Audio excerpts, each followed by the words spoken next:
ಕೂಡ ಅವರನ್ನ ಈ ನೆಲದ ಮೇಲೆ ಉಸಿರಂತೆ ಮಾಡಿ ಅವರ ಹುಟ್ಟನ್ನೇ ಅಡಗಿಸಿ ಅವ್ರ ಸಮಾಧಿ ಮೇಲೆ ಈ ಧರ್ಮನ ಹೆಸರದಲ್ಲಿ ಸ್ವರ್ಣದ ಸೌಧ ಕಟ್ಟಿ ಆ ಸೌಧದ ಮೇಲೆ ಬಿದ್ದಾಚಾಗಿ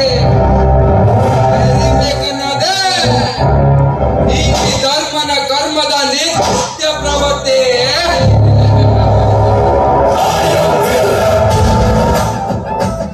ಈಗಿರ್ಬೇಕಾದ್ರೆ ನಮ್ ಚಿಕ್ಕಪ್ಪ ರೋಗವ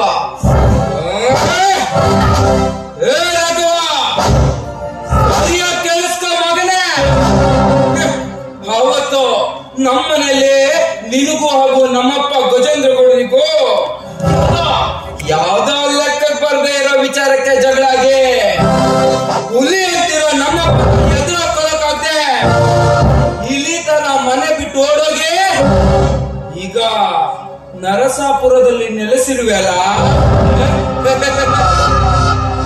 ಅದರ ಜೊತೆಯಲ್ಲೇ ಹುಟ್ಟಿರೋ 2 ಮಕ್ಕಳಲ್ಲಿ ಒಬ್ಬನ ನಿನ್ ಜೊತೆನೆ ಕೆಲ್ಸಕ್ಕೆ ಇಟ್ಕೊಂಡು ಇನ್ನೊಬ್ಬನ ಉತ್ತಮ ವಿದ್ಯಾಭ್ಯಾಸಕ್ಕಾಗಿ ಬೆಂಗಳೂರು ಕಳಿಸಿ ಅವನೀಗ ಇಂಜಿನಿಯರಿಂಗ್ ಅನ್ನ ಮುಗಿಸಿ ಸರ್ಕಾರಿ ನೌಕರಿನ ಪಡೆದು ಕೈ ತುಂಬಾ ಹಣ ಮಾಡಿ ನಿನ್ನ ಚೆನ್ನಾಗಿ ಸಾಕೊಳ್ತಾನೆ ಅಂತ ಕನಸು ಕಾಣ್ತ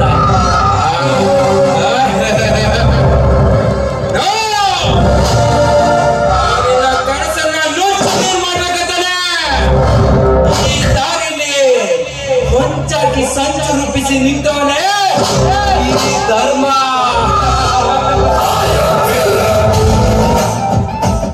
ಈಗಾಗ್ಲೇ ನಿನ್ ಮಗ ಚೇತನ್ಗೆ ಇದೇ ಲೊಕೇಶನ್ಗೆ ಬರೋಕೆ ಹೇಳ್ ಕಳ್ಸಿದ್ದೀನಿ. ಯಾಕೆ ಗೊತ್ತಾ, ಈ ಪೆಪ್ಸಿ ಬಾಟಲಿ ವಿಸ್ಕಿ ಹಾಕಿ ನನ್ ಮಗನ್ಗೆ ಕುಡ್ಸಿ ಮುಂದೆ ಅವನನ್ನೇ ದೊಡ್ಡ ಕುಡುಕನನ್ನಾಗಿ ಮಾಡಿ ನಿನ್ನ ಸುಖವಾದ ಸಂಸಾರದಲ್ಲಿ ಹಾವಾಗಿ ಮಾಡಿ ವಿಷವಾಗಿ ಕುಕ್ಕೆ ನಿನ್ನ ಸಂಸಾರನ ನಾನ್ ಗಜೇಂದ್ರಗೌಡನ ಮಗ